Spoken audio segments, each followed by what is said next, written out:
drugs. Oh yeah, I want to ask you about that. Whether you can 3D print drugs. Oh, I have a fun story about that. We are actually live. Uh, I think we should be live. There we go. All right. Welcome to Making Awesome, Season 2, Episode 29. I've got an interesting guest that none of you all have met, and I forget the time that he and I have met. I have Boris Garbe. Am I going to say that right? That's why I don't use my last name. I only go by Boris now. Okay, only Boris. All right. Like Madonna Cher, only Boris. I have Boris hanging out with me today. Boris is actually a former school teacher of mine. You might say, Grant, why the hell don't you remember a former school teacher? Because our best estimates was it was 25 years ago, and I am 32. So someone can do that math. I don't have memories that old. But he does. And he could embarrass the hell out of me on live air right now, but I hope you're not going to. But Boris, I don't know if I've sent you a few, but let's see if you remember them. Give us the Backstreet Boys, the who you are, the where you from, the what you did, and as long as you love me. Okay, I'll just try very quickly. So I was born in Germany. My father is an architect, and he got a job in Nicaragua, which is in Central America, and my whole family moved. And I lived in Nicaragua starting from the age of 5 to the age of 14. I learned Spanish there. There was a revolution that came, the Contras and Somoza and all that. And they began shooting at foreigners. And so we were evacuated. And we've been here in Florida in Winter Park since 1979. I had a lot of interesting careers. I ended up being a school teacher for 20 years. I was your Spanish teacher for a while, you and your brothers. Then that's it.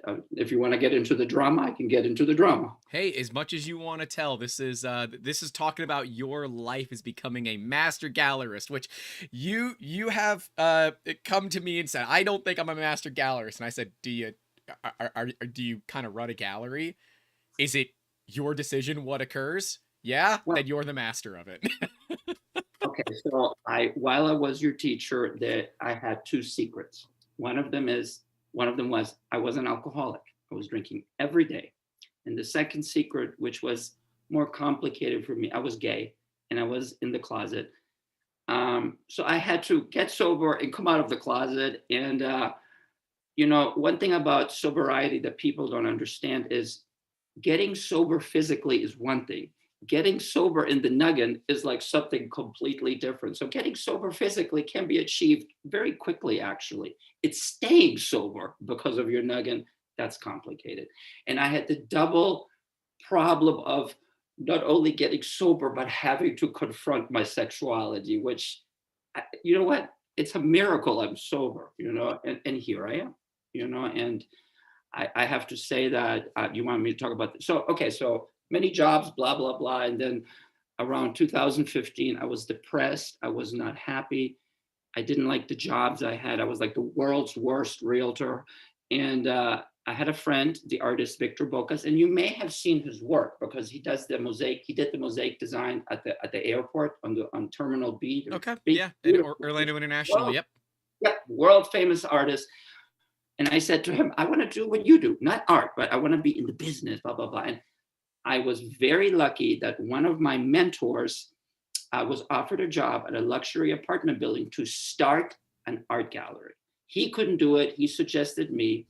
I went, and the guy who hired me was the manager. His name is Dustin Gregg. And I always like to give his name because the interview was super fun. So we meet and we talk, and 5 minutes into the interview, he goes, okay, let's be honest here. You know even less about art than me. And I said, I do. But I was a teacher. I have wits about me. I can create something. And I knew artists that could help me. And he said, Boris, I like you. Please don't embarrass me. And that's how my gallery started, And I have been honest from the very get-go that I don't know much about art. And then that kind of evolved into a message that I have now that's controversial, but I have a feeling it's only controversial with the wrong age crowd. Right. You guys love my message. It's true. Your generation, they don't have a problem with it. It's the older generations that don't like the message. And the message is, it's very simple. I kind of learned very quickly, I was far more interested in the artist, in their well-being, and the fact that I learned very quickly that artists, in the artist community, suicide, drug addiction, alcoholism, violence, homelessness, the creatives, unfortunately, are plagued by these things. And so I kind of come up with this sentence, which you wrote. Actually, you're the first person who quoted me. And I love it. And the quote is, I don't give a shit about art. I care about the artist. Yep. It was it was either an interview or a video that you had sent me where you're quoted saying that. And I think that's a very powerful message that, quite frankly, I'm kind of the same way about, right? The art is interesting and cool, but it's the story of the person. It's why we do these podcasts, because where you are is really cool, right? You are a gallerist, and there's a lot to that. But the story of how you got there and what makes you is more important to me. Like the guys on TikTok that'll run up to someone and said, hey, I love your car. What do you do for a living? Cool. But what did you do for a living? How did you get to be the CEO of this company? How did you get to become this? That to me is what makes people awesome, and is what makes other products and things in someone's life have value to it. And I think that story of, I don't really give a shit about the art, I care about the artist, it resonates with me. But I'm also a millennial, where you said I am in that age range. Exactly. And I want to be very honest with you. I told you I was going to give you a good interview. Yep. The art world is unregulated. There's a lot of shady business going on. Money laundering is through the art world big time. Now, I'm not talking about anything here in Orlando, because most of the galleries here in Orlando, I'm friends with, wonderful people. But this is an unregulated business, and it is a business, just like religion is a business, education is a business, the pharmacy field is a business, medical field. And we're always surprised that art is a business too. Oh, yes, it is. And unfortunately, in the art world, we don't take care of our artists unless they're superstars. Right. If they're not, we'll do whatever we can to profit off them, And I have decided for the first, I've said this in another interview, but I think this, if we're going to be completely honest here, my first 2 years, I wasn't any good to anyone, because it was all about me. It was all about me getting famous, and I was going to be rich and famous and blood. Of course, that didn't happen. And by that time, I was beginning to pay attention to the problems of the artist, and I was like, "Oh shit! Wait, reset!" And and then I was like, "Okay, got it. I got it." So I'm not going to get rich in this world, but I might make a difference, And you, in the pre-interview, you and I talked a little about that. And I've learned this, Grant. I've met very successful people who make millions of dollars, are married to a wonderful partner, have kids, but they're fucking depressed. Right. And I'm not rich. I don't have a big car. I have a little house, but I am thrilled with my life. I've never been happier. I'm helping people. I'm making sense to myself. I'm so blessed, and I'm very grateful. I believe that the people that say, I just want to get rich or die trying, I guess that's a 50 Cent quote, are really saying, I think the money will validate me. Of course. Rather than, I just okay, yes, money does not bring happiness. It buys you the ability to do whatever the hell you want, which might bring you happiness. But if you are not fulfilled in life, it doesn't matter. Fulfillment is why people change jobs. It's why, it's why they will cry, because they're frustrated because they can't get through to someone. It's why they'll sit there and say, I hate what I do, and I hate my boss, but I'm going to keep doing it because I know I'm making an impact. And I'm looking at all the teachers out there that are underpaid, overworked, and especially underappreciated in times like what we have now in especially Florida, where they're having to really ride delicate lines. They're not doing it for the money. Oh, teachers know this. They're not doing it for the money. They're doing it because they want to make an impact. And I feel like you knew this early on, but maybe didn't realize it. You were just trying to make an impact on people. Oh, no, no, no. You forget something about me. I was supposed to be your Spanish teacher. Yes. But do you remember we talked about Coco, the gorilla, all the time? I introduced interspecies communications to you guys. Mm-hmm. We had the first interspecies communication in Florida where I had you guys film like signing like, what is your favorite fruit? It was flown to California on a VHS because it was a long time I was ago. going to say, how good was the footage back then? Yeah. And then every once in a while, Coco answered, so I had started to already do something that I'm very good at, which is enter a profession and then fuck with it. So you are, I guess the fancy term for it would be a disruptor, right? You're a professional disruptor. I am. I have a new show called Art AF, where basically, yeah, it stands for art all forms, but let's not kid each other. That stands for art as fuck. Yeah, I was gonna say, I'm pretty sure I know what that stands for, and it's not art of all forms. And I'm getting incredible. The mayor of Orlando is going to be my guest, and the show is based on a very simple promise. I'm going to ask these popular and well-known personality, how are you helping the artist? Right. What are you doing to help the artist? The government came up with this term called vehicular residency. Have you heard of that? Sounds like living out of your car. Because the government knows within, they say 2 to 3 years, over 1 million Americans will be living in their cars. Let that sink in, please. Mm-hmm. I've given the statistic for a while, and people say things like, oh, that's terrible. Well, I know 4 people that are living in cars right now. Okay. Wow. And then with COVID and the war and rent prices going through the roof, it is incredible. Now, the thing about vehicular residency that is both sad, but it makes me feel good about being human, is that now the mega churches and the medium churches are opening their parking lots on Sunday, and they're bringing porta pots, and they have sandwiches and drinks, and they let these poor families come in. So it's a sense of community, but we shouldn't have to be there, right? I agree. And so I ask you, as the new generation, fix that problem. My generation created it. We fucked everything up for you guys. Please fix that, because nobody should live in a car. No, yeah, it gets cold outside of the state. You don't want to live in a car. There's certainly some reform that needs to happen. I am not a politician.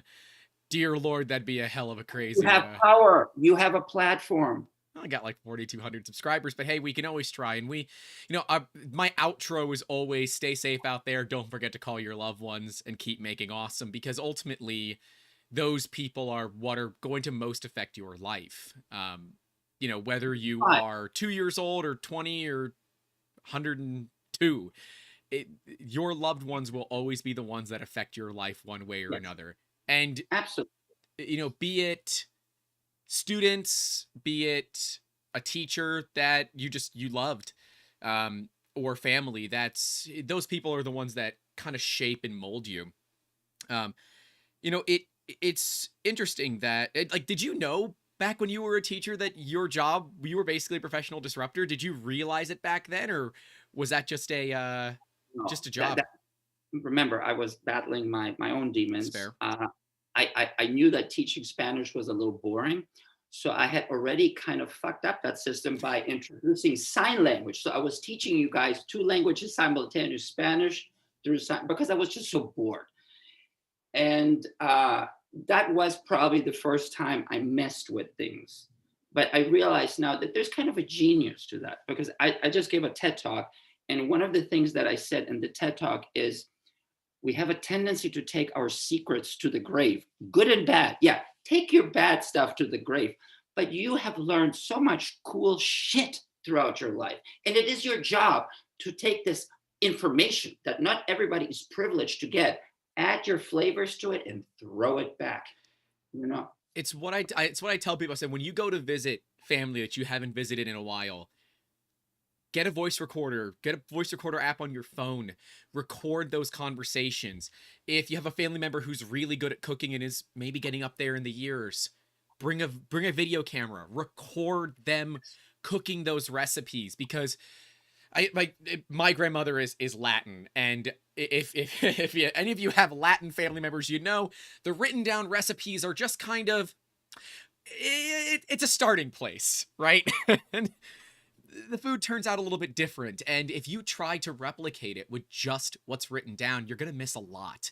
And those memories, now that we have 4K, which I say 4K, there's 8K and 12K now. 4K is going to be, looking like 480p in 2 years. But preserve those memories, because you never know when it's going to get ripped away from you. And you don't want to sit there and say, shit, there are all these things that I wanted to ask and all these things I'm not going to remember. And those people will leave the most impact on you initially, but you want their memories to live on, and so that they can impact not just you, but future people that come after you. Let me ask you something. I think your generation is different than mine, though, in the sense that you guys have a freaking video camera on your phone, and you can record the grandparents. And I didn't have that ability. Yeah, I don't have like specialized audio and video or anything for the channel for no reason. This little thing can do 4K, 60 FPS, gimbal stabilized. Still blows my damn mind, the technology that is capable. And yeah, you're not taking a film camera, you're not taking a film video camera where the film will degrade over time. You can't easily store it without, doing it right. And my dad and my brother are actually in the chat right now, so he just said you were always one of the best teachers, for reference. And tell him thank you. Tell him thank you. He can hear you. I don't need to tell him that. He can hear you, and that's coming from somebody who went to college and never left. When you knew us, he was the associate dean of students at Rollins College. Yeah, I know. I remember. It was a big deal. Around 2006, 2007, he came out to the Tampa Bay area to work at St. Leo, where he eventually made it to the associate vice president of student services. And recently, January, he actually transferred over to Ringling. You are proud, aren't you? I'm proud for him. And for the first time in like 15 years, my parents are living together. My mom ended up moving to Georgia for a job. They were separated because of their jobs, happily married. They have their favorite son, which happens to be a puppy named Drago. And so they would visit each other every weekend. My dad would drive, whether it was he would maybe fly to or drive to Georgia once a month. And then when she moved to Sarasota for her job, he drove there every single weekend. Now they live together, so either he's putting on 30 pounds or she's gonna kill him. There's really only two ways that one goes.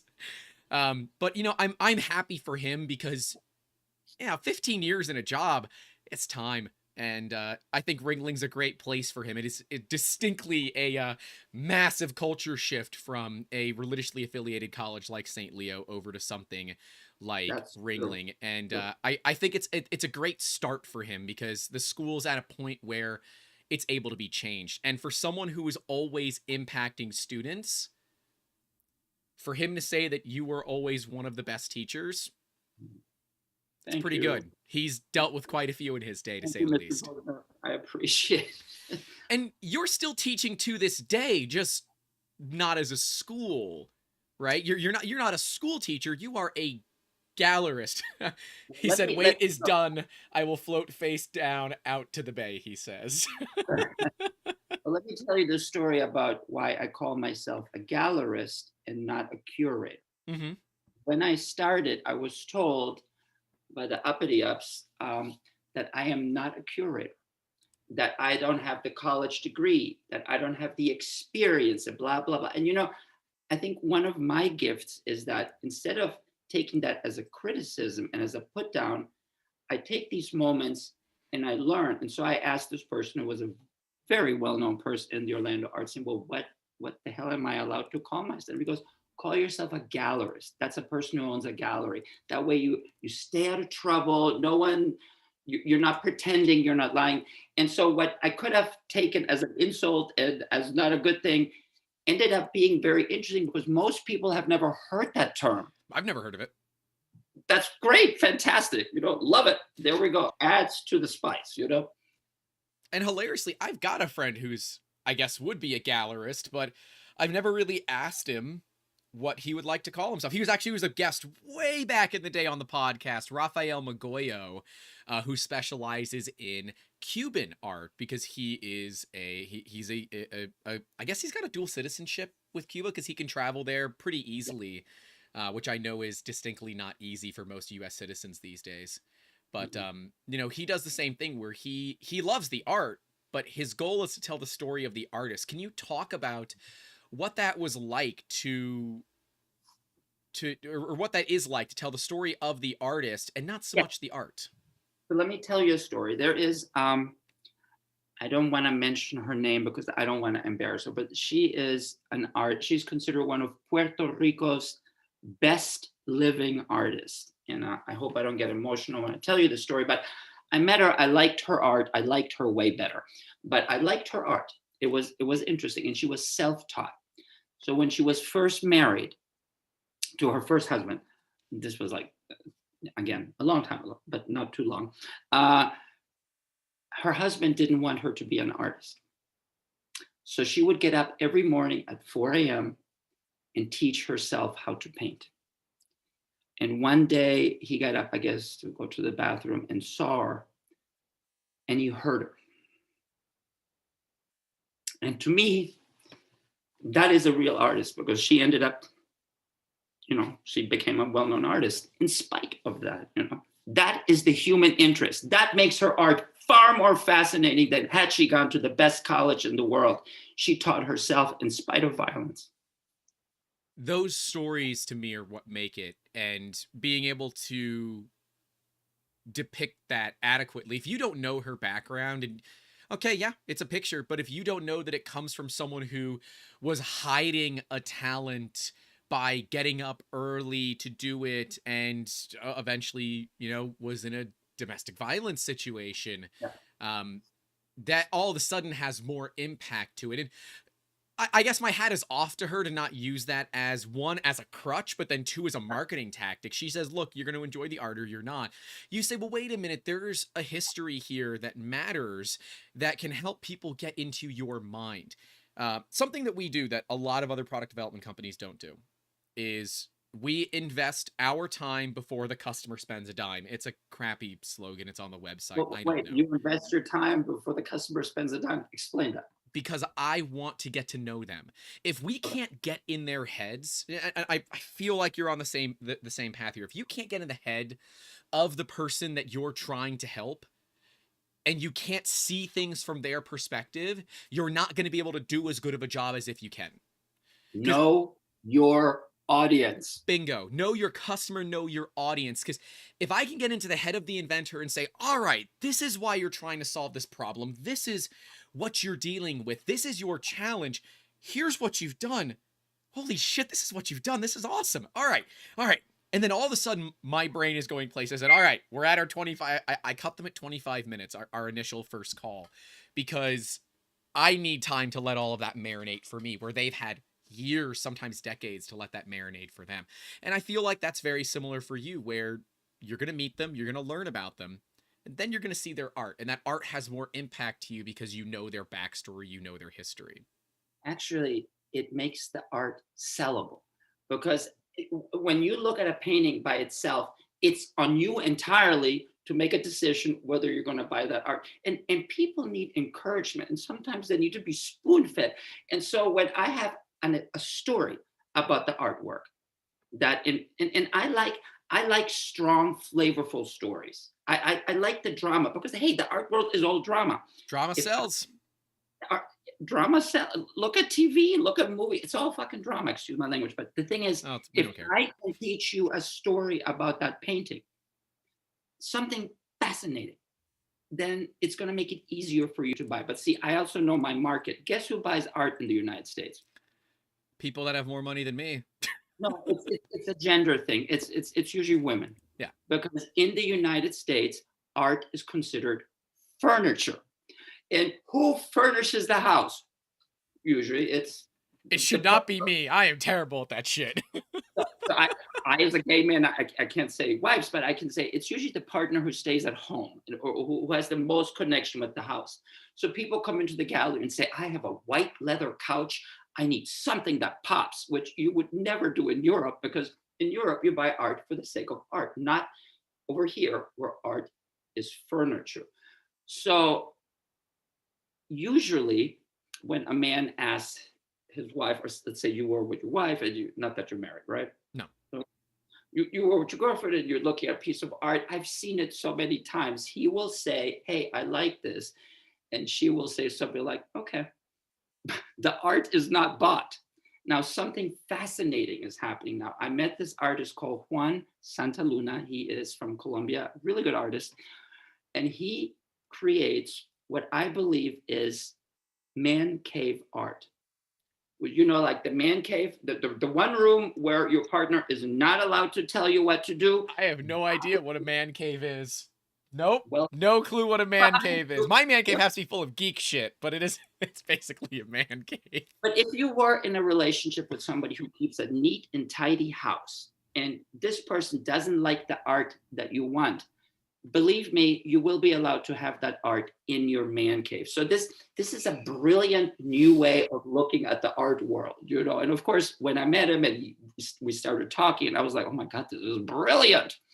And it is. It's a new concept on an old institution, you know. I mean, I always look at McDonald's when they introduce their new burgers. It's another chicken burger. It's the McRib again? Right. Hey, it's the dumbest easy marketing they do every year. They take it away to produce artificial demand for it, then they just bring it back. I haven't had fast food in decades. Yeah. But yeah, it's it is interesting because like the Better Three Quarters is going to Sarasota tomorrow to go to the Van Gogh exhibit. I am not going. Which I saw. You didn't like it? No, because there's 3 of them. And the one that is advertised on Facebook is the one that's really cool with the curtains hanging down. And you go, the one I got at the convention center was just a room with 4 screens. And it was cool, but not worth the price. And certainly not the time to get there. And it was underwhelming, as they say. But I hear that the other 2 are much better. We just didn't get the good one, you know. But well, she'll be down there tomorrow, so I'll let you know how that goes. But, you know, she's like, do you want to go? I'm like, no, I'm good. Because I don't understand it. I don't understand. And for me to understand Van Gogh's story would be something that would take too long in time that I just don't have. No. I mean, it really, you know what? When I was seeing it, I was thinking, oh my God, had I had a hit on a joint or a couple of beers, this would be really cool as shit. But I'm sober, so I had to do it sober. And I can see where if you are not in your right mind, it's probably fucking cool. Because, you know, like you're looking at a wall and it melts, and then this face comes out, and then this flower comes out. And, you know, so you're saying they should sell hits of acid before you walk in? Absolutely. Get on top of that. Make it happen. Your generation. That'd be a marketing tactic for sure. Buy your ticket, get a free hit of acid. No, I think the art should be enjoyed for how it is. You know, and can you talk about what it was like to start Mills? And I guess it was at one point called the Lump Gallery, right? No. Lump is my dachshund that died. Right. So I honored him by creating a second gallery called the Lump Gallery, which is a small law gallery, like my dog. And it's a gallery that, see, when you have one gallery, you have to be consistent with quality and blah, blah, blah, blah, right? But the small gallery allows me to bring in new talent, and maybe talent that's not that great, but they're learning, because I like to work with young talent. It's easy to work with the master artists all the time, but who's helping these artists that are just beginning? Who's helping the young Black artists, the young Hispanic artists, the young gay artists, the young transgender artists? At one point, one of my interns was a transgender artist, and it's one of the proudest things that I have done. Mills is run by 5 people, 3 women, a Black man, and a gay man. That's me.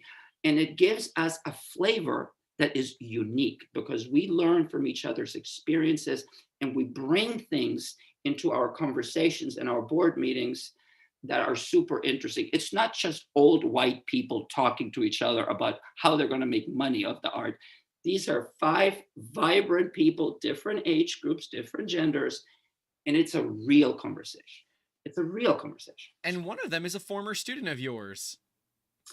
So let's talk about Melissa Winston, shall we? So Melissa was a student of mine, I think at the same time. Yeah. And I always remembered Melissa the way I remember you guys, but for the different reasons. Melissa was wonderful, well-behaved, quiet. That was a pain in the ass, I know. She got my sense of humor, and yes, correct. But Nothing I want to, before I go into Melissa, in the pre-interview, can I share something that you told me during the pre-interview? I don't give a shit. Or not? I'm just, go ahead, whatever. Well, it just made me sad. You and I had sent you the documentary that was made about me because of the bullying that I went through. And you shared something with me that really made me very, very sad, that you were bullied yourself. I was an annoying ass kid. Yeah, but that's no, and I told you it happens on my watch on top of it. And I'm shocked. It's I think that everyone at some point in their life deals with bullying, whether they're on the giving or receiving end. I feel at some point everyone is on the receiving end, whether it's from a friend, a family member, people they don't know, a random person on the side of the street. Everyone has gone through those situations, and it changes our outlook on life. And as a white male, I'm not really adequately prepared to discuss what it's like to go through that because, well, I didn't get it as bad as quite a few others might have. And when I was growing up, outside of when we went to private school, bullying was a lot worse. And I wasn't always on the receiving end of it. I never gave it because that's not my style. But I saw people that got the hell kicked out of them, not knowing what to do. And that's the bystander effect at work for sure.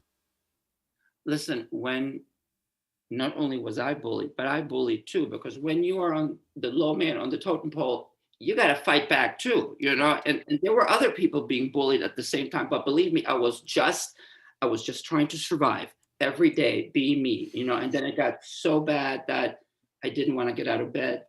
I knew that they were going to take my lunch money.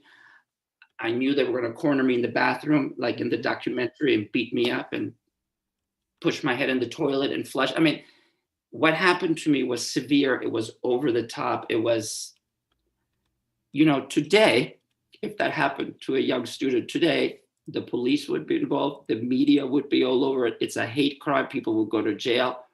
42 years ago, it was not a big deal. Right. It was old school bullying, literally old school bullying. But that's why it hurts me to hear what happened to you, because I'd never heard that. I thought that school we were in was a safe place on many levels. To some extent, to go into public school, it certainly was safer. I'll tell you that much. But I think that everyone deals with it at some point in their lives, and it's how you deal with it and how you let it affect you that sets you apart from others. You utilized those moments to say, I can do better. I can be better. And that's what I did too. I said, I'm an annoying ass kid. I ask way too many questions. I never shut the hell up. And that's why I make a great podcast host. Thank See, you. Dad always said I had a face for radio. Never did he think I'd have a 4,200 subscriber YouTube channel. And never did he think that I would interview him for Father's Day. And Mother's Day is coming up. Just gonna put Oh, that one out there. there we go. Well, fathers, my father is, of course, we love each other, but my father is both amused and concerned about my career because nobody really understands my career. It's like a slow moving train wreck, And let's be honest, when you pass an accident on the road, I know we're not supposed to admit it, but I watch. I watch because, it's just my nature. And I think that's kind of how I have my career set up. It's like you see these things, you hear these weird things, you watch this extravagant, flamboyant guy do these things. As long as the eyes are on me, my platform is good. Because Grant, you are on stage too with me. And I learned very quickly, it's easy to get on stage. Anybody can get well known for an instant. You kill a hooker or you invent something, I don't know. But it's staying on stage. How do Big you deal. stay on stage once you're there? Most people don't know what to do. And what I have learned is you have to reinvent yourself over and over and over. And this is how I'm tying in Melissa Winston, because 3 years ago, I started doing podcasts. And my first podcast was the experience with Chris Fio, with a young man called Chris Fio, who unfortunately was killed in a bicycle accident last year, which was a great tragedy because he was about your age, and we had worked together for about 3 years eventually. Shame. And he was like probably the equivalent of my son, and it really hit me really hard. And I am surprised that I didn't start drinking again, and I am surprised that I didn't just walk away from all this. What happened is, this is where Melissa comes in. Melissa was already there, and Melissa was telling me and the other people, because Melissa is one of the 3 women that runs Mills with me, is that she was telling us about her experience as a school teacher with, she's a teacher for children with disabilities. Yep. And I was like, okay, that's a podcast. And at first she kind of was like, yeah, I've never done what I said. I'll walk you through it. And What a Day Kids has opened to sensational reviews, sensational amount of downloads. She won Teacher of the Year. She's been nominated for Woman of the Year, Orlando Magazine. She's going to have a panel about how to include children with disabilities into society, because that is her mission, to make sure that children with disabilities are not in that room over there, because we don't want to see them, because it makes us uncomfortable. And God forbid we are uncomfortable. I don't know if you remember, you probably don't, because like you said, you don't remember me. Why would you remember this lady? But while I was teaching you sign language, there was a lady that taught me sign language. Her name was Elaine Durrance. And she would come and talk to you, and she would tell you guys, if you see a deaf person, go up to them and sign to them, hi, how are you? Or just give them a hug, because deaf people, blind people, people with disabilities, they want to be included. They don't want their space respected. That means they're lonely and pariahs.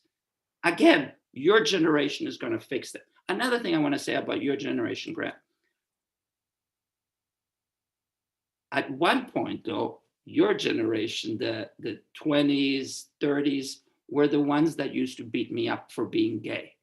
Nowadays, your generation is the only generation I feel safe with, because you guys don't judge me for that, and you will step in and protect me, and that's why I have so much hope for you guys, because you guys are going to conquer this shit. Racism, homophobia, xenophobia, you guys got this. You guys don't care about those. No, you guys really don't give a shit about those things. You don't. You're more concerned with the person being fulfilled and being a good person and elevating. That's kind of the mantra that your generation has. It is true. Yeah. I mean, we see past black and white, ones and zeros, and we see that there is, as the book would say, at least 50 shades of gray. And if you are a shade of gray, that's totally fucking fine. And there's nothing wrong with that. And you shouldn't hide it, because if you do, you're gonna be resentful the rest of your damn life, and we don't. You're gonna turn into a self-hating alcoholic like I did, and that is not a good way to live, And honestly, the conversation you and I are having couldn't have been had 40 years ago. Not in public. God, no. Not in public. No, not in public. Yeah, not like this. This is live. People are Right. commenting. They can And say that's whatever the why hell they want. I can mute them. your generation is going to be okay with this, because listen, it is my generation and the older generation that are still in power, that are creating the laws. Our president is 77 years old. I mean, there's a complete disconnect between what you guys want and what the people in power want. And I have learned, for example, in the art world, technically I'm probably the new guard. I'm about to replace the old guard. But I feel, because of my advanced age, 56, I am the old guard as well. And galleries and museums should be run by younger people, at least. And you shouldn't give somebody a job just because you know them. And they have to earn it on merit. I will say age is nothing but a number, right? We have staff that work with us as young as 16. And I think our oldest staff is in their mid 40s.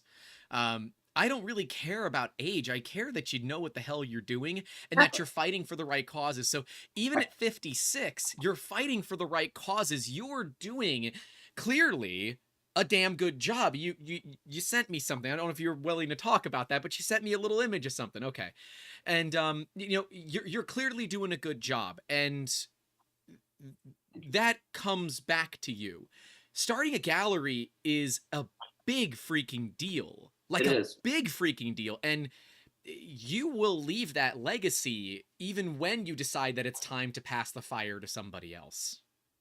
You know what my legacy is? It's the line you quoted. I don't give a shit about art. I care about the artist. I hope that statement, which for some reason is shocking now, is completely unshocking later on. That we realize it's not the car, it's the driver, it's not the hospital, it's the doctor and the nurses, it's not the school, it's the teachers. I mean, that's what I'm saying. Yeah. It's not the freaking institutions, it's the people in those institutions that matter. And that's why maybe my message is a little but I've learned that sometimes you have to kind of mess with people to get their attention. I could have said, I don't care about art. I care deeply about the artist. I actually thought about that. That's the professional way to say it, yes. Please say that. But I was like, yeah, no, I'm going to have to go a little higher with that guy. Up it up a little bit. So art is not about flying under the radar, right? Art is about being out there, getting noticed, being a little flashy when the time comes. And yeah, I don't give a shit about the art. I care about the artist. That is flashy. It gets people's attention. I don't know why, but randomly cussing during an interview or something like that, all of a sudden you're like, excuse me? It gets their attention. And if that's what it takes to get somebody's attention, to get them to notice the fact that you're doing something for the right damn reasons, cuss all day for all I care. Well, I have to tell you, this is the one interview I have cursed the most. So I like I said, I was going to give you a good interview. I'm not holding back. No, I never want people to. And you've been through some hardships beyond, the alcoholism and eventually coming out. You told me that you were fired publicly on the radio. What the hell was that about? All right. So a good friend of mine, Rafael Cabello, he had an internet radio show called The World of Music, which originated in Spain. And he asked me if he could tape the radio show at the gallery. And then he goes, well, since you're here and you speak Spanish, because the show was in Spanish, why don't you have a mini segment where you interview the guests? And I was basically his bathroom break, So I was like, sure, why not? I've never done radio. And so we had these musicians, because it was when we interviewed musicians. And I realized that these musicians were expecting the most boring questions. Tell me about your instrument. Tell me about your favorite composer. So I was asking questions like, wait, so you were like a well-known singer in Uruguay or something? And they're like, yeah. I said, did you get laid a lot? Yep, that's the out of left field question that they weren't expecting.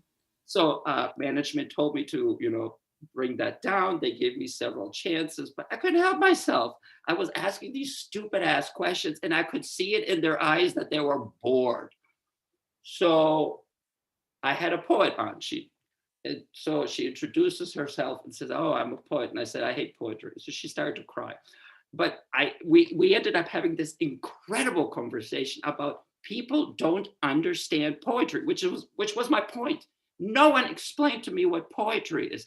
And she got to teach me. And afterwards she said, that was actually a lot of fun. I've never been able to explain what I do to a person who doesn't like poetry. And that's when all the bells and whistles in my head went off. That day I got fired, by the way. Because Yeah, they I were was like, gonna say, when you make somebody cry on air, that might be a time where it's like, all right, you out of here. but it was saved because in the same Yeah, episode, she was very grateful and stuff. Anyway, so I was like, okay, I love this concept so much of this world famous tenor and this goofball who's throwing bombs.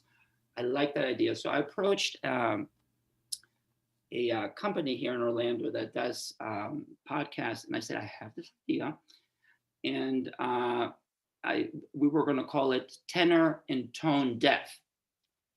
So that's a he was good the name. That's a good but name. but tone deaf, because we now live in a time where everything could be potentially dangerous and That's we don't fair. want to upset anyone. I had to go with toneless.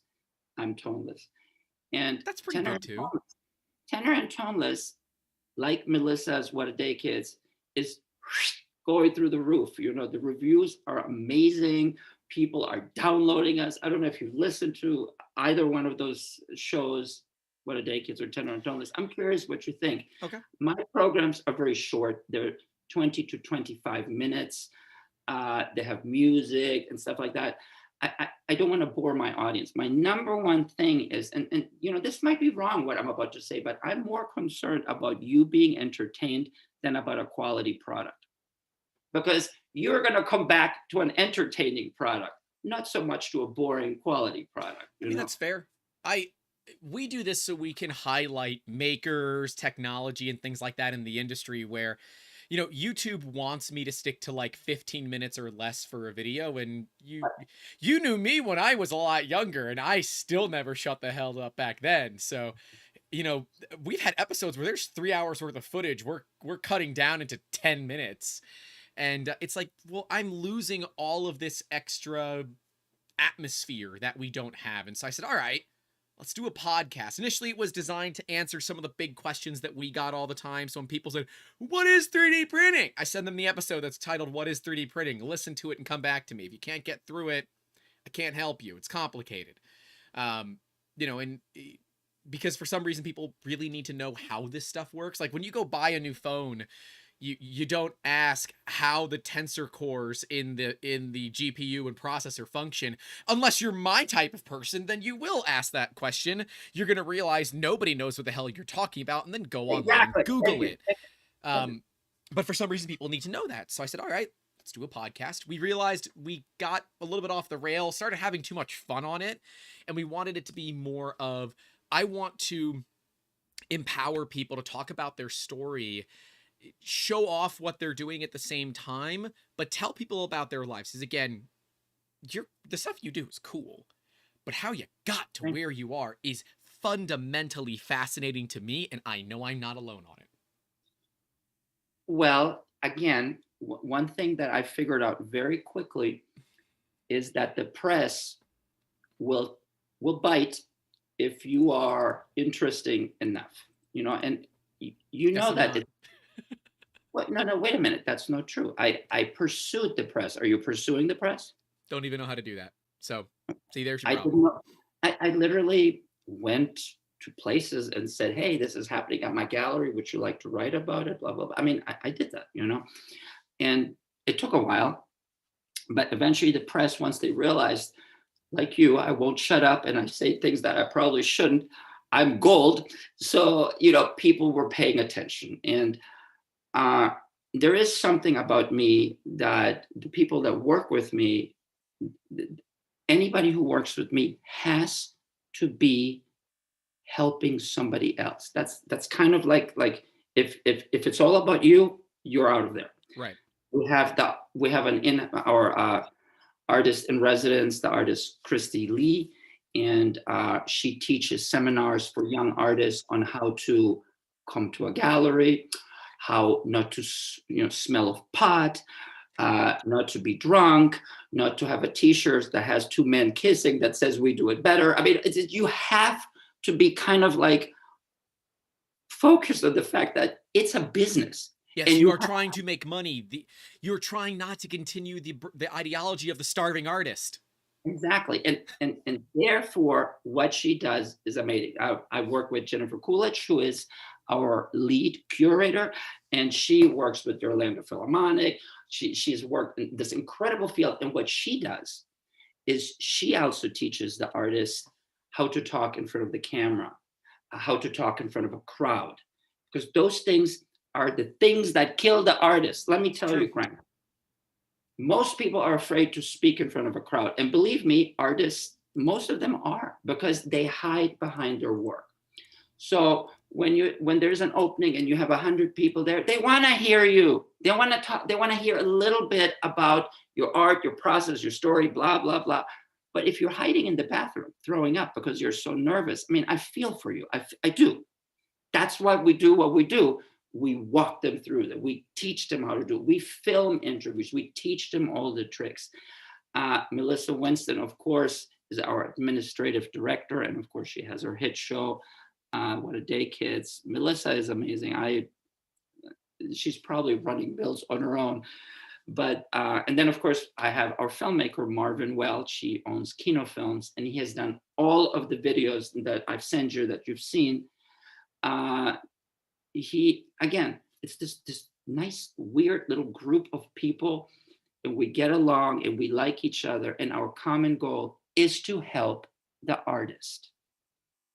And if I'm going to be remembered for anything, I hope it is this, I mean, listen, when you die, you die. And I really could care less who writes about me or who doesn't, or as long as I'm here and I can see and I can hear and I can experience helping other people, that's what I want to do.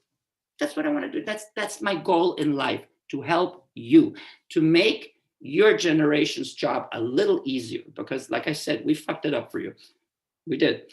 So now you guys have to start again, And I know you guys can do it, because there's less hate in your hearts. Less hate. The only thing I hate are people that don't pay when they should.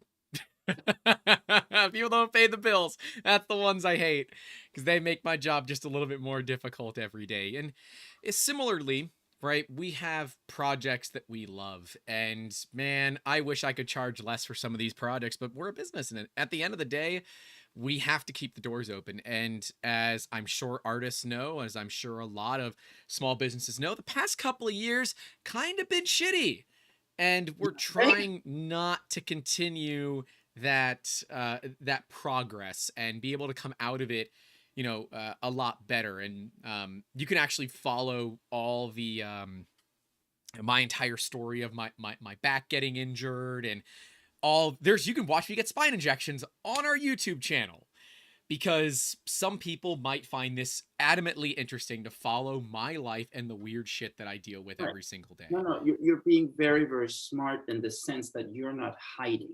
No, you were injured. You're letting us know. You're showing the process. That's how people give a shit about you. That's the only thing I've hidden. Come back. I've never shown myself walking on camera. And I don't know if our viewers have figured this out yet, but every time that I have to move on camera, there's a cut, because I have to walk with a cane, and I hate showing that on camera. We're getting to a point, I'm going to get some surgery soon where I don't need it, but that's a little bit down the road. And then I want to take people out dancing, which is something that I used to do before all of this. I met my better three-quarters dancing, and she's better three-quarters. I like it. Like, I make plastic stuff. I help people actualize dreams in their lives. She keeps people alive, okay? And she consoles families when that's not possible. Her job is way more difficult than mine, and I don't envy her for a minute. She is the brains, the beauty, and the bronze behind everything that I do here at 3DM. She's considerably more attractive than me. She's got way more knowledge than I could ever have. And because of my back injury, she is stronger than me. So brains, beauty, and bronze makes her the better 3/4. I But let talk me ask you more. a question. Let me ask you a question. If okay, so you said all that about Yeah. her. Why would she be interested in you? What is it about you that is interesting for her? I have no clue. Look, I found my parents' wedding pictures, and my dad has the same look on his face that I think I'm gonna have on mine. Is holy shit! I've convinced her long enough. This is it. She doesn't realize I'm the one marrying up. We're men. We always marry up. I There's no try. one. Yeah, sorry. Um, No, talk about 3D fucking printing. I want to ask you this question about 3D printing. Go for Okay, it. my favorite show is really Star Trek: The New Generation. Sorry, I blanked out there. TNG, I'm yeah. fascinated by what they don't call it 3D printing then, but what is it? Those machines that create the food and the stuff. Is that the future of 3D printing? Will we have boxes in our house and we can order stuff of Amazon, then it's printed in our things, and food's going to be sent that way? And In your house, maybe.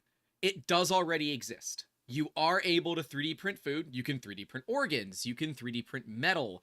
wait. No. It's not the same thing. You have to have all the ingredients there for them to 3D print the food. No. I'm talking about No. from like Stem cells. Stem cells and shit make food. Yeah. Yeah, it's as crazy as you think it is. I'll send you some companies to keep an eye on. Organovo is the one that I care the most about right now. You're telling me that I have my house here in Orlando, and somebody in Washington can 3D print food for me over here? If you had the machine, that's 7 figures. Sure, yeah, totally. That exists already? Yeah. Wait, that's crazy. Okay. We can print organs, functional organs. It's still in testing, right? It's not FDA approved, clearly, but there is a lot going on in this industry, and some of those companies are actually publicly traded, which can enable you, if you buy a share of their stock, go to their shareholder meetings and really listen in to see what their plans are. This industry's been around for a lot longer than you think. When did you first hear about 3D printing? Okay. I would probably say when I started Mills, which is around 2016. 3D printing was first invented. The patent was filed in 1982 and was granted in 1984 for stereolithography, which can do stuff, grabbing stereolithography samples like this. These are rings What am I do looking for a client. Oh, and okay. they're all different sizes, so they're half sizes from, I think this is 6 to 12 is what they normally do. Those are samples that I keep around. They didn't pass my quality, but they look cool on camera, so we hold on to them. But you know, we're able to do stuff down to that level as well, and the technology is astounding. Do you ever remember the movie Toy Soldier? Who was in it? I don't remember who was in it, but it's the opening scene was the first time that any of us can find 3D printing in a mass media. The opening scene of Toy Soldier was made in a movie came out in 1998. Is a toy being pulled out of a 3D printer. It is a 3D Systems ProJet 5000, and to this day, 3D Systems claims it isn't, and there are so many of us that said you're wrong. It is. But that movie's from 1998. We've had parts make it on national television, the show Pure Genius. All the 3D printing in that show we did. We scanned and printed the entire cast and crew of the TV show Blackish. And for one of their season finales, the parts were in the season finale. Small Soldier, excuse me. Really? Thank you, Dom from Geek Toy Box, for correcting me. And I got Bob Carnes in here saying the deuterium conversion of the Trek replicator is scientifically feasible, just not yet technologically viable. At some point in the future, yes, it will happen. Good. I look forward to that. I also look forward to robots that take care of me when I'm older. You know, you think that's going to be around in 20 years? Robots who take care of the elderly? I mean, we're kind of already getting there with telepresence robots, right? Where we're able to, you know, present a screen on something that will follow you with cameras and all of that. Arms, robot arms, like seven axis robot arms are becoming considerably affordable.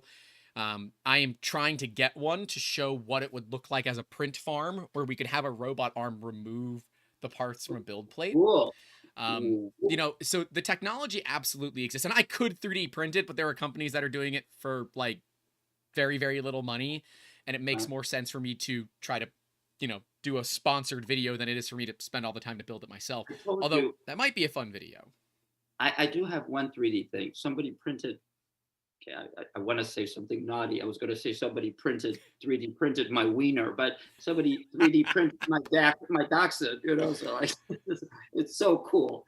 So when we had a retail space previously, 3DM was in the retail space, and we had a nice scanner back then. I bought another one, so I have an Artec Eva. It's a hand scanner capable of 0.1 millimeter accuracy. And every now and then we'd have a cheeky guy come in and say, "Can you scan me naked? I want to get my junk for my wife." God.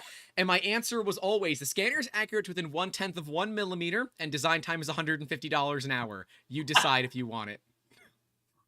But is it? It's possible to 3D print a person. We've done it. Yeah.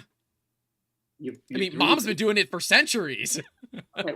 How come I don't know about that? So it's a human person, life size. We've done life size people. I mean, they don't function or anything, but it is a full color shell of what the person looks like. People wanted to get themselves like made miniature. Question: how much does that cost? A full life shell? I know the little things cost like $200, but like a full life, that was like 18 grand. We did Steve Aoki life size. Again, where can I find those photos? Send me a photo. I'll send you some. Yeah, I can't post those, but I can send them to you. Why? Got it. Non-disclosures, and a couple of them are nude because he wanted the whole thing, and we did. Oh dear Lord, no! Just send me the face. Hey, if it pays the bills, it pays the bills, right? You know it. And I think a lot of what we did was art. We worked with some very famous artists to reproduce their photos, their sculptures in 3D. We're working with a couple right now, one of which is based in Belgium, to recreate some of her famous sculptures. And it's really interesting. She had her stuff over at Art Basel, and it wasn't there long enough that we could negotiate timing where nobody was going to be there. We could get enough time to scan it, and she was going to be there because I wanted to scan her next to her sculpture, because that to me is Grant, cool. Mills Gallery might do a project with you, because I'm fascinated by this. I really am. I want to learn more about this. It's really, it's like science fiction that's becoming science fact. You know, it is. The fact, and I get jaded, right? I have almost 40 3D printers, and I get jaded. Yeah, there's a lot. There's 4 behind me. You can see 4 of them. 54, yes. And we have 37 total right now. What's the investment, the financial investment? I'm just curious, for 40 fucking printers. Well, one of them is really expensive. A couple of them I've gotten for nothing. Some of them come to me for, you know, oh, I don't really want this anymore. Give me $100 and you can have it. Done. You know, because I know it's worth more than that. I know I can get more value out of it. And some of them are just for the YouTube channel, that like the Creality Ender 3s that we have. They were for the YouTube channel. We have a $45,000 3D printer that was given to me for free. How? It's old, so its value now is only about $4 to $5 grand. And the guy said, I haven't used it in a year and a half. It is full of cleaning fluid, which means it should still function. Purge it and try to print with it. If you can, I want prints off of it at cost in perpetuity. That's a deal. He said, if you can't get it to run, I want you to autopsy it on camera and show how it works.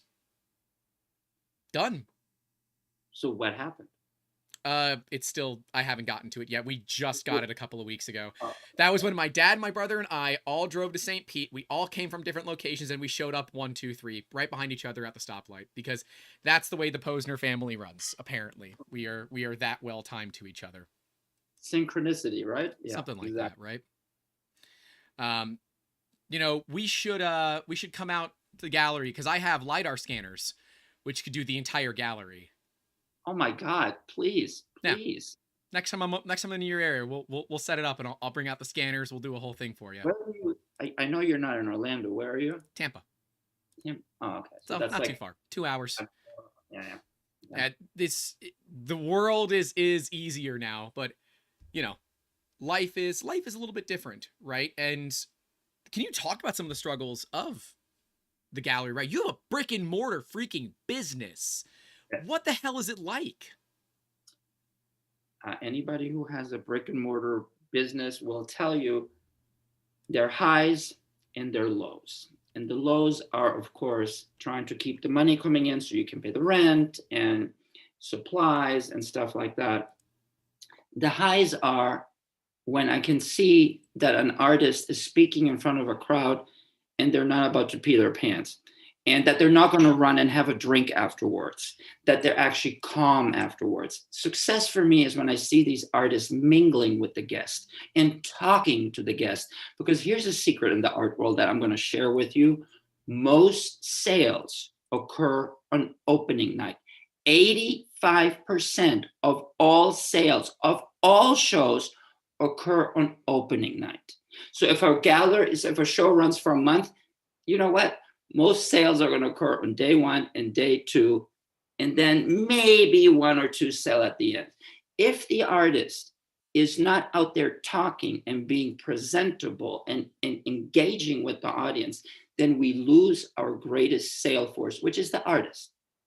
So if I see those artists mingling, talking, smiling, laughing, and they sell art, which is good for both of us, but it's best for them, because they're going to take these tools, which we teach them, and they go further.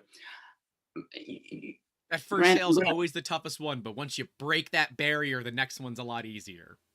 It's easier, but I'm going to also share something that's interesting to me. I have this message that, I'm all for the artist, blah, blah, blah. You know who my greatest critics are?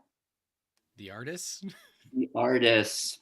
Because the artists, I've been told several times, okay, that's all very nice. Your job is to sell my art so I can pay my rent and my mortgage, and it makes sense. But I'm trying to help you guys. And like, yeah, that's great, but that doesn't pay my bills.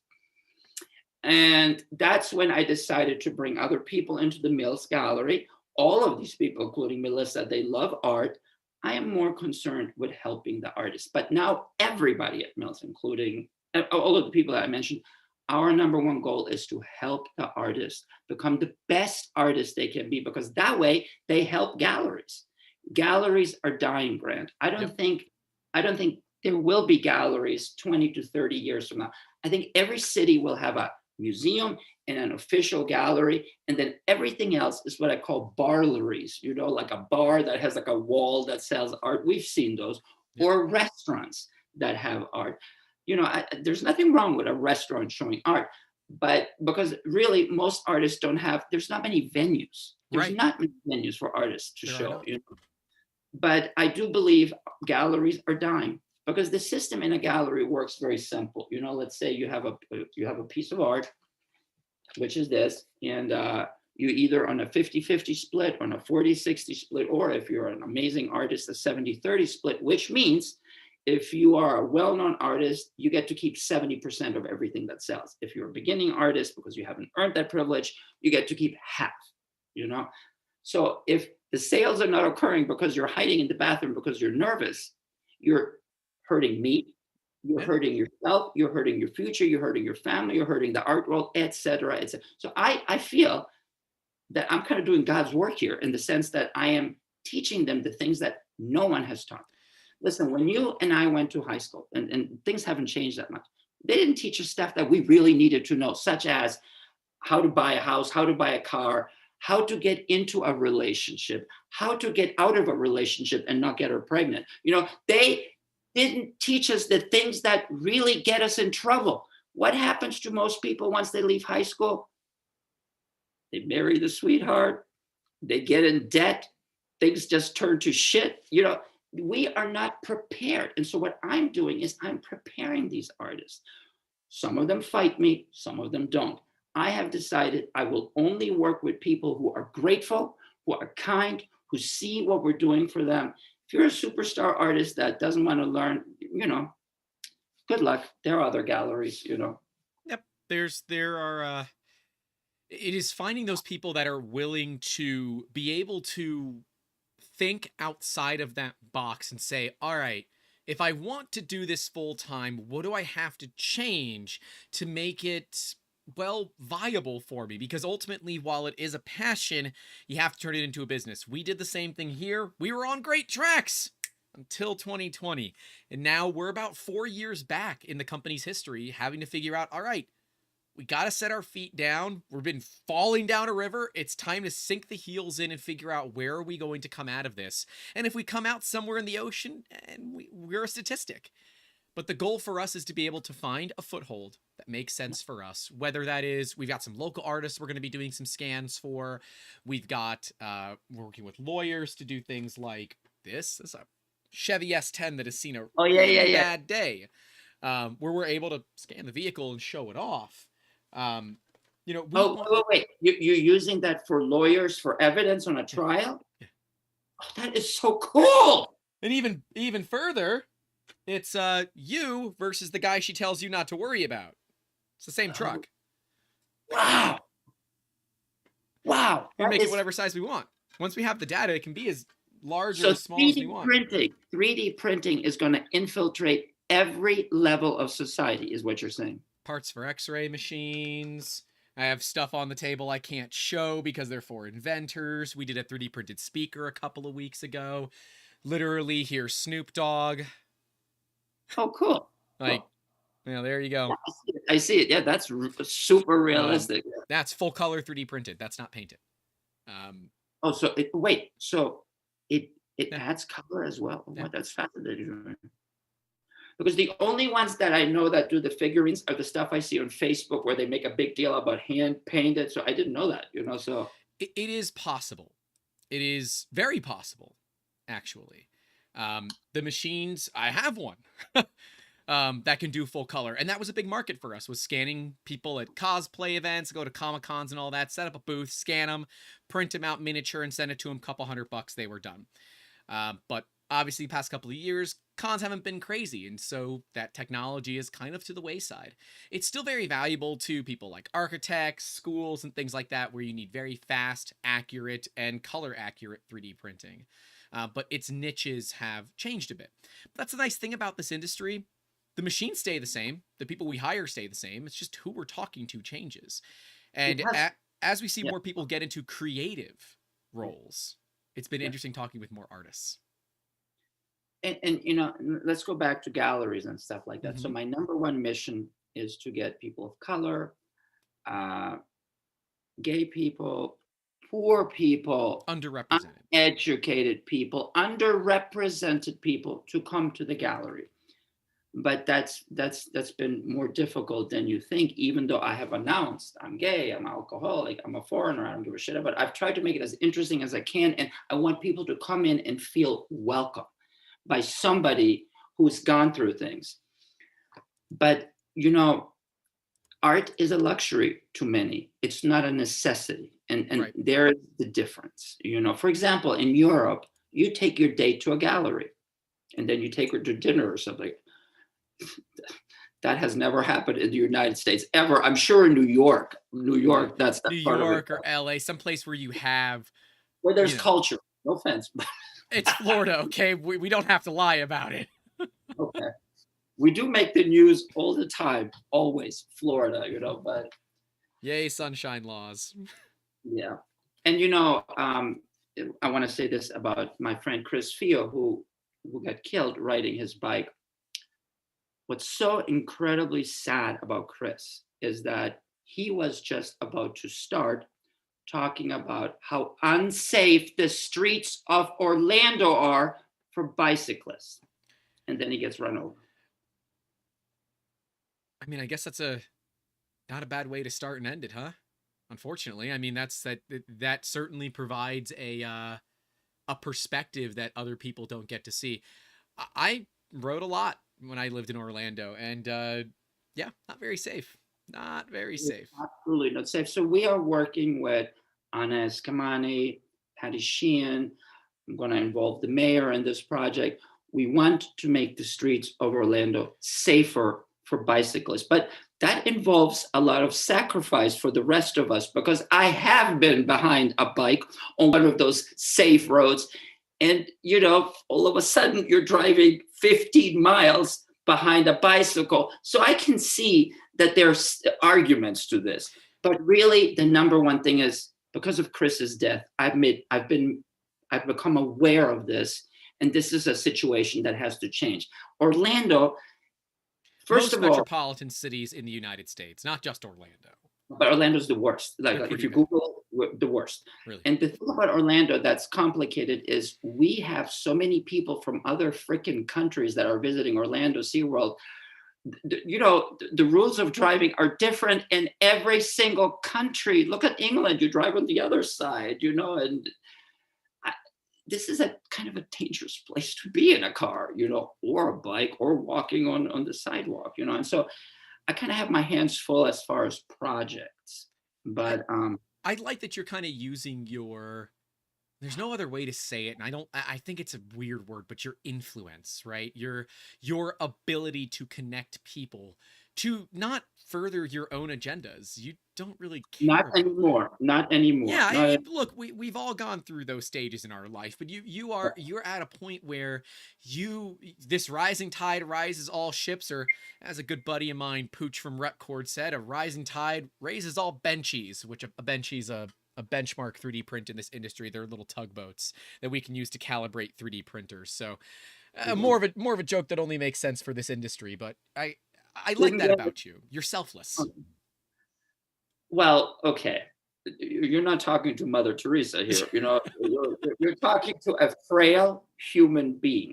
And I have learned in my advanced age that it's actually possible to connect with the younger generations. I see so many people my age keep saying shit like, I don't understand their music. I don't understand their movies. I don't understand what they're doing, their raves, their drugs, blah, blah, blah, because your drugs are weirder than our drugs. Let me just tell you.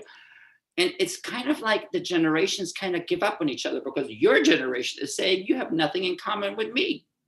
But I don't think that's true. I think that's how problems start. Right. We do have things in common. We do. We just have to look for them. At the very least, you're a man, I'm a man.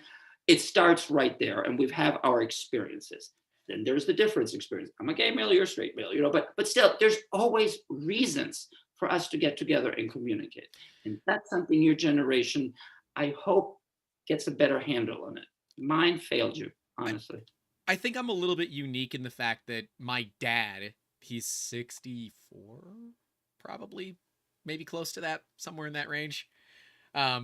He's always worked in colleges. So he's always had a great way to communicate with 18 to 21-year-olds, right? Exactly. Now as low as like 15, 16. And now with adults going back to college, he's, communicating more with adults. So I think he's the gap bridger, right? He understands how to talk to younger kids. He understands how to talk to adults, and is really able to kind of bring all that together. I only find out about the weird drugs when Amber comes home and tells me about, something that happened at the hospital or something. And I'm like, I've never heard of that. Let's Google it. And now my search history is weird. It was mine, trust me. But, artists to me is like you said, it is more about the story than it is about the piece. And for those that are looking to get started and try to get into a gallery, whether it's yours or another one, what is some good advice that you have for those that are looking to get gallery shown? How the hell do they get themselves out there to talk to someone to do it? Okay, so the first thing is you have been given this, which is a computer/Alexandrian library. All the information you will need is right there. So there are actually articles online about how to get into a gallery, number one. Number two, like I told you, when you come into a gallery, you want me to show your art on my walls. You have to approach it as a business. Make an appointment. Most people don't. Second of all, bring me your art or bring a computer. I am tired of having people tell me, can I show you my art on my phone? And I always tell them, it's not a good idea because I have one bad eye and seeing things small is not going to help. And it's completely unprofessional. My favorite story, Grant, somebody came in and they had nothing. And they said, hey, can I use your phone so I could show you my art? They didn't even have a phone. Those are things that show me you have no game. Or you come on time, you bring art, but you smell of pot, you smell of alcohol, you're wearing something that's really inappropriate. That's a strike too. But my best advice is find out about the gallery, find out its history, find out the people who run it. Listen, I have an ego. When an artist comes in and sings my praises, believe me, that makes it a little smoother. When an artist comes in and says, this is a gallery, buddy, you might as well just turn around and walk out. Bye-bye. Adios. Come in here and insult what I do? Hell out of here. You ain't good enough. No, but here's the number one thing, and this is really, really important. You have to know whether your art is commercial. There's many types of art. Sometimes artists paint just for themselves and their families because it brings them joy. Sometimes they paint for others, or sometimes they paint for the sake of painting. But you have to be aware if your art is commercial. And how do you find that out? Right here. Study the business, study what type of art sells, take classes. God invented schools so that you can get better at whatever the fuck you're doing. Don't just say, I'm teaching myself. That's great. I'm all for that. But the artist that I was telling you about, the lady that taught herself, once she had money, she eventually put herself through school as well. And she furthered her education because I'm all about education, just like the Posner guys. Everyone's about education. Clearly, you were a teacher, so you are about education. Yeah, but there's a caveat there. I never wanted to be a teacher. I ended up as a teacher. You don't know this, but I was hired by the school to be a gopher, which is like, bring stuff from one room to the other, help the cook, blah, blah, blah. So the Spanish teacher quit. And they said, hey, you speak Spanish? I said, yeah. I said, so do you want to just teach classes until we find the teacher? And I don't know if you remember, it was 18 classes a day. I taught 18 classes a day, half an hour for the older kids, 15 minutes. And it turns out I was freaking good. And so they didn't hire anybody else and I became their teacher, and it's just the way things work out. Sometimes it's really curious. I think my mother reminded me that I wanted to be a pilot when I was younger. Yeah, I'm nowhere near pilot, I don't know. What did you want to be? I don't remember. Probably some generic, boy thing like a firefighter or something. I don't know. Which your brother has become. Kind of. I mean, he works the fire department. He is not a firefighter. Well, but he's in the business. He is in the business, if you will. No, it was high school when I realized that I wanted to get into engineering of some sort. And, I've said it in videos and I'll say it here. There's always teachers that you can look back and say, you fundamentally adjusted the way that my life went. And John Winchester was the one for me. Former NASA aeronautical engineer. Garbe, but okay. I don't remember you. I've had a lot of head injuries between then and now, okay? Give me a break. I'm kidding. Come on. The fact that I can still remember Winchester is still insane to me. But, he was a former NASA aeronautical engineer, was bored, had just climbed Mount Everest for his 55th birthday, and said, oh, what the hell, I'm going to go be a teacher. And he didn't care. He rode a Harley every day, parked it inside the classroom because it fit through doors, and just taught. Didn't really care about the kids in the back that fell asleep. He'd play pranks on them. He said, I want the annoying kids that sit in the front and ask too many damn questions because you are the ones that will grow up to be like me. I wish I had a time machine and I could go back to visit with a younger me. And one of the things I would tell a younger me is, don't give up. Because I did. I drank and I, people don't understand alcoholism. No. I want to give you an insight in alcoholism. alcoholism is a slow suicide, because as you drink more and more, you care less and less. And you want it to end. I remember I was just tonight, I was drunk and I went in bed and I was like, I want to die tonight. Please don't let me wake up. So I would tell my younger self, don't give up. Things get better, and I would also tell my younger self, these experiences that you're having are learning moments. They suck, but you're going to learn something from it. Look at all the stuff that's happened to you. What I have been able to do is I've been able to incorporate all my pain and all my tragedies and all the terrible things that have happened to me, along with all the wonderful, incredible, I am so blessed things. And I've made them part of my career.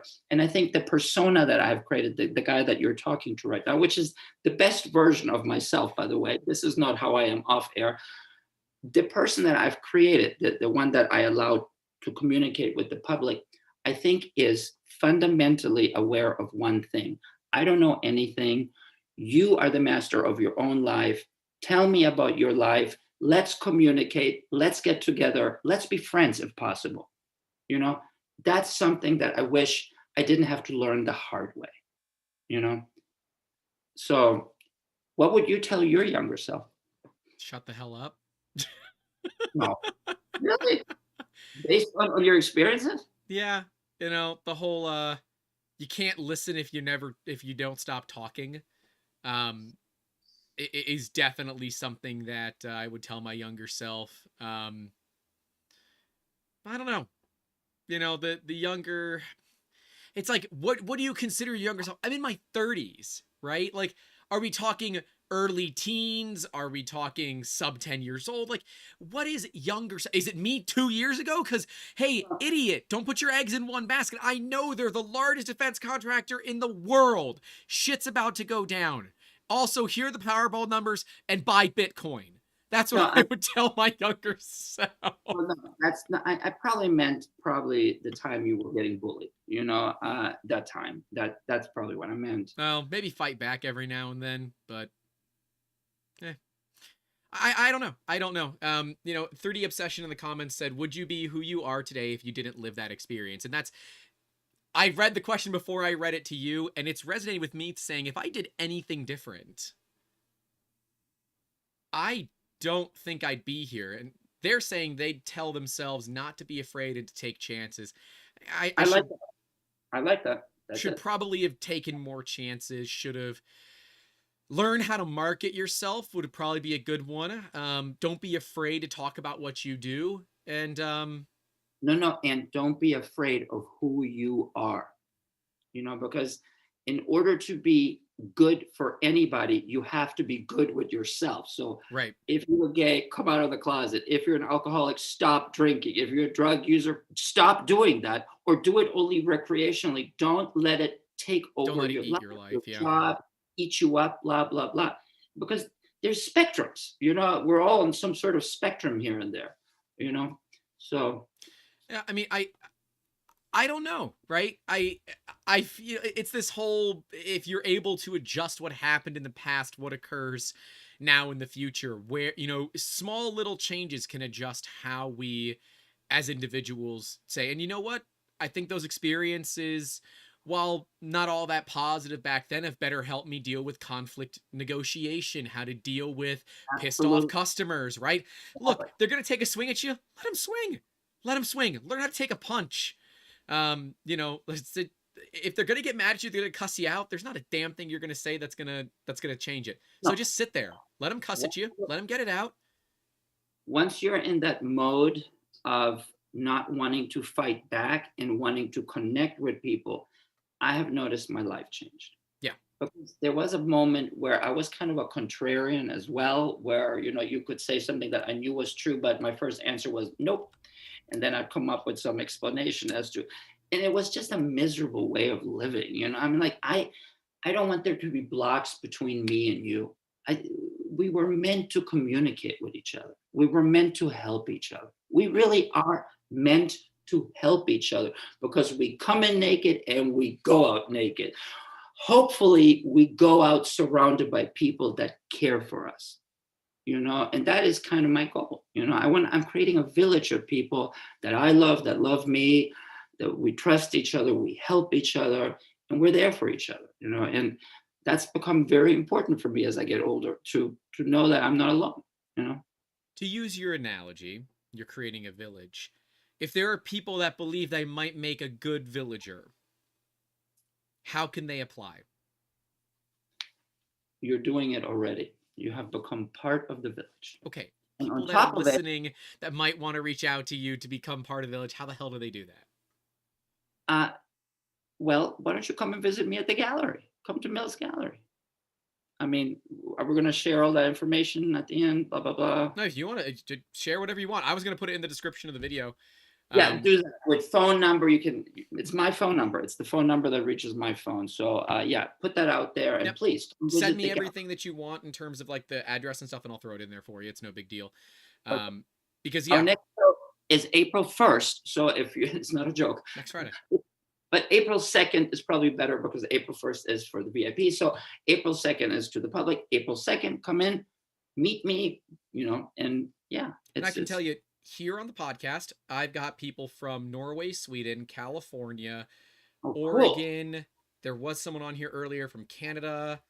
I don't know where 3D Obsession is from, but like there are some people in here that I know where they're from. So people in Norway and Sweden can't come and visit you, but what might be really fun is to do some. They go to my website, so there you go. They can go to your website, but it'd be really cool if you could do some sort of live stream from the public showing and be able for people to walk around and take a look digitally. We did that during COVID. That shit didn't work. It didn't work.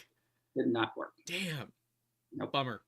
It sounds like a great idea. Sounds like it'd be virtual gallery, a virtual gallery. That stuff doesn't happen. No, it was a hot mess. We tried. Well, if I ever because it's not an if, when we get together, I will bring some cameras and we'll do some filming in there. I can't wait. This has been so much fun. And thank you. Are you primarily like hang on wall art, or are you also looking for sculptors? But it has to do with insurance. My insurance is art on the walls only. If my insurance is art on the floor, then it's more. So I've just it's just like this, I just hang stuff on the walls, So you're saying if I want to do sculptures, I should put them into a shadow box. Okay, maybe. Hang them on the wall. It's hang on the wall at that point, is it not? Yeah. I didn't understand now I understand what a shadow box is. It's like for mementos and memories and stuff. I don't know the right terms for it. I'm sorry. I am ill-equipped to talk to a professional artist. Join the club. No, because like there are so many awesome sculptors in this industry. Yes. And they're digital sculptors, right? So they'll release files. An artist that I know well is Kevin Mack, a phenomenal artist in the 3D printing industry. Anouk Weipracht does 3D fashion. She has some famous dresses that have been on like red carpets all over the world. Then they're all interactive. The one that I saw was it's the personal bubble. But I guess she calls it something around like the name of a spider dress or something. I have to look it up to get the right name, but it's got sonar sensors in it. So if you approach her on different sides, the dress can react to you. Oh my God, that is so I saw something once about a dress that changes patterns. You know what I'm talking about? It is possible to do things like that, yes. Okay. I've never seen a dress that can do that, but 3D printing fashion is becoming huge. The ability for someone to take an idea and just send it to a printer, have it come out the next day or two is phenomenal, because you're removing the element of not only do I have to know how to design it, I must also know how to fabricate it. Now the machine does all the fabrication work, and I just have to know how to program the machine. It's an interesting dilemma for your generation. I'm listening to you thinking, I hear the words he's saying. I don't understand a fucking thing he said. And for you, it's your life. I'll bring a printer out when I come out. This is the generations at work here. Young, old. Well, and see now, I know because there's like 3 of our staff that would kill me if I didn't ask this question. How do you feel about NFTs? Okay, do you want the truth? Yeah. It's bullshit. Thank you. Bullshit. Bullshit. Bullshit. Bullshit. Please don't do it. Yes, some people are making a lot of money, but it's just some people. Some people. A lot of people are being duped into this shit. And I work with people that use NFTs and stuff like that, and I don't say anything, but you asked me a personal question. It's bullshit. Don't do it. It's going to go away. It's something that's right now kind of exciting, and it gives the poor person the idea that, oh, I can make a lot of money. No, you don't. You can't. It's impossible. It's virtually impossible. You have to be rich and famous in order to make money off NFTs. So what's the point? It's just stupid. It's stupid, right? Tell me your opinion. Tell me your opinion. I don't understand them. So like, I know people that are heavy into the space. I mean, former clients are heavy into the space. But because I don't understand it, and I'm sure there's going to be a way to tax it, I'm good. I'll hang on the sidelines and look, if I'm wrong, I'm wrong. If I'm right, I'm right. It is what it is. Well, this is one of those weird things that 20 years from now, they'll look at this interview, somebody, and say, God, they were so wrong. Or what is an NFT? I have a suspicion that they're going to say, what the hell is an? And by the way, the word itself, it's so ugly. Yeah, non-fungible token. Could you come up with something sexier? Like something you have on your foot. Yeah. Exactly. Yeah. It's just not glamorous. It's not, nothing of it appeals to me. So you're going to own a piece of an artwork that you can show people on your phone. What is it that I told you about showing me art on your phone? Don't do it. So just stay away from that shit. It's Master gallerist right there. See, that's right there. Bang, bang, bang, bang. Don't do it. I will say, Dom, Geek Toy Box in the comments, when we were talking about 3D fashion, he mentioned something that I really should have mentioned was Geeky Faye, one of the creators in our industry, recently came out as non-binary. They just did an air quality sensor necklace that will change colors and patterns based on the air quality that it is sensing in real time. That is awesome. It's really cool. And I saw it and I'm like, their name is Allie. I said, damn it, Allie, this is cool and I want to build one, but I never leave the house, so it serves no practical purpose for me. But I would do a mohawk, because I think a mohawk would be cool too. Well, I don't know. I'm losing my hair, so there's no mohawk there, but it's all good. My father's very jealous of the fact that I have a ton of hair still. Yes. Well, that's why you never see the back of my head. So I work with photographers and movie makers, filmmakers. There's one thing. The caveat is don't show me from the back. I mean, just I'm vain. We all have a little vanity in us. A little bit. Just. So, any parting words then, for any final words for our audience out there? I do. I have several old man wise things that I would like to give you. The first one is being early is being on time. Being on time is being late, which means if you're supposed to be there at 5, be there at 4:30. I'm always there at 4. I'm German. I can't help myself. The second thing is know your audience. The people, you are obviously aware of your audience. You know who needs 3D, who likes 3D, blah, blah, blah. But as I'm telling artists now, know if there is an audience for your work, who is your audience, where is that audience, make sure you are knowledgeable on what you do. And the third, and I think the most important thing that I have learned, I believe in reinvention. I was a gallerist. Now I'm a podcaster and a gallerist. And now I'm somebody that's trying to change the bicycle laws in Orlando. I'm an advocate for artists. I'm a podcaster. I'm a gallerist. Because the way I look at it is these things are going to disappear. At least I have something going for the rest of what I do. For example, I've had to reinvent and rebrand myself twice. First as a gay man, because all of a sudden I had to brand as gay. And then the second one as a sober person. So it's possible. People can change. Doesn't matter how old you are. You can rebrand, restart. Don't give up. Don't kill yourself. That's my advice. I like it. My dad's taught me a lot of those along the way. The you know, if you're early, you're on time. If you're on time, you're late. He also gave me a piece of life advice that the 2 rules in life. He hates that I say this, but I love it. 2 rules in life. Rule number 1, don't be a dick. Rule number 2, if you're gonna be a dick, be a big one. Okay, now that's I was surprised. That's not what I'm going to. Always. See, always go to rule number 1. But if someone goes into rule number 2 territory, pull it out. Go for it. Sure, you didn't need to say that. Okay. Oh no, that was absolutely the proper play on words, the way I meant it to be. All right, delightful. That's how we end the conversation. Well, look, I appreciate you coming out and hanging out. And it looks like our audience enjoyed it too, because we don't get a lot of people that are in the art industry, and I think that there's a lot of crossover, right? A lot of people in the 3D printing industry find themselves first as artists, or find themselves first as engineers that then love art. This is art. This is art. This is art. This is beautiful. It's one of my favorite things, and it's a 3D print thing. You know, what would this be called? A 3D? It's a 3D print. Print a print, and literally a 3D print. Okay. Yep. Just like if an artist was to sell a print, that's just a 3D print. A print. Oh, cool. Okay. That that just opened up. Very good.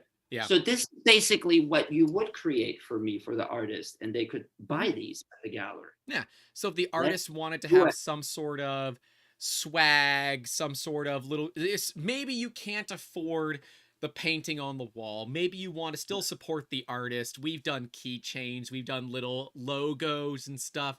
Things with a piece on the back that it can be signed. We did Sid Haig, former... the actor, right? Yeah, a late actor now, but yes, 100 of him. I had an army on a table at one point of 100 Sid Haigs that he hand-signed and auctioned them all off for charity. Because that's beautiful. That's beautiful. Yeah, that was a fun piece. He was a lot of fun to work with. Just really, really cool guy that just cared a lot. But like, boy, when he would get into character, it freaks you out. Just gives you, oh, it was so cool. Crazy good actor in everything that he did. But yeah, there's a lot of crossover between art and the 3D printing industry. You know, and maybe one day I will make some art of my own. Who the hell knows? Until then, I make art for other people. That's the fun part for me. I think it's going to happen because you've set it out in the universe, and you are an artist, and you are. It's like you're dealing with canvases and brushes and paints. Eventually, you're going to try it. You're going to try it. It's always try new things legally, exactly. Of course. Sure. That's whatever. Ish. We'll go with ish. Ish. I think that's all we got for you all today. Okay. Season 2, episode 29 of the Making Awesome podcast with Boris, a man who helps others make awesome every single day. This guy is amazing. I miss you. I do remember. See, you don't remember me, but I remember you and your brother. I don't remember you a ton. I'm sorry. You don't remember me at all. Stop lying. Not a bit. When you tell the stories, it comes back, but... yeah, no, I'm sorry. Too many head injuries between then and now. Well, I want to reconnect with you and your brother. Open invitation, come to Orlando, dinner, all that. We'll get together. I would love that. Well, hang out. I'm gonna play us out here, and then we can talk behind the scenes. But stay safe out there, everyone. Adios. Don't forget to call your loved ones. And as always, keep making awesome with awesome people.